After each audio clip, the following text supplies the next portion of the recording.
học và làm, cho đôi tưởng vừa học vừa làm.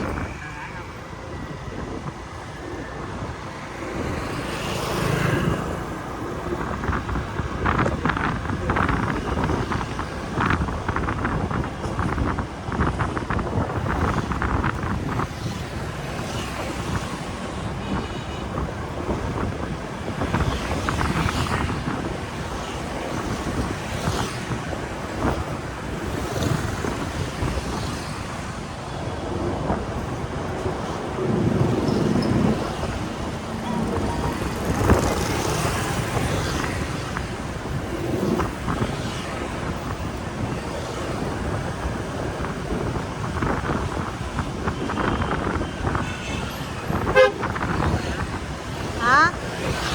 Đi đi anh, đi qua phòng thăm thôi.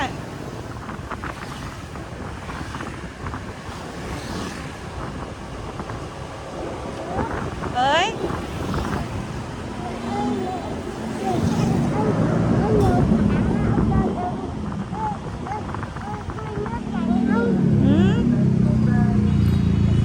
Ơi.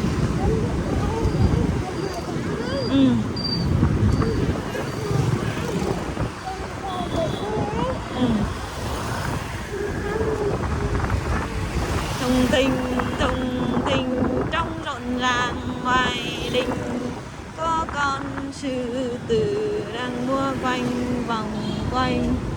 Trung thu liên hoan trăng sáng ngập đường và dưới ánh trăng vàng đàn em cất tiếng hát vang. Thùng thình trong rộn ràng ngoài đình, có con sư tử đang mua quanh vòng quanh. Trung thu liên hoan trăng sáng ngập đường vàng, dưới ánh trăng vàng đàn em cất tiếng hát vang. Thùng thình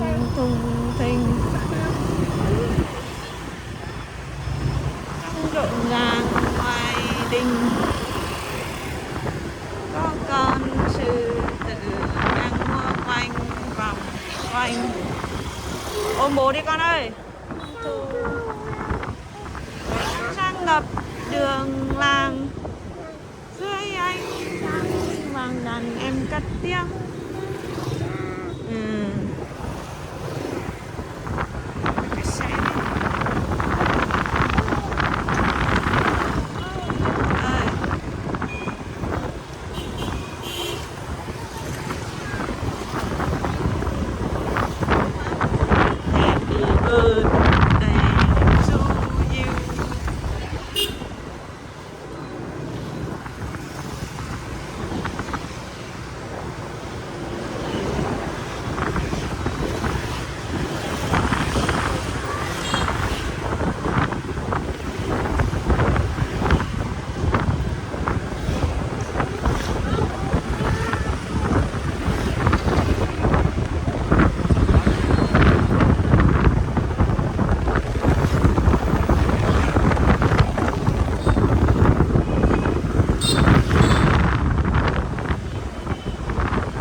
liên tiếp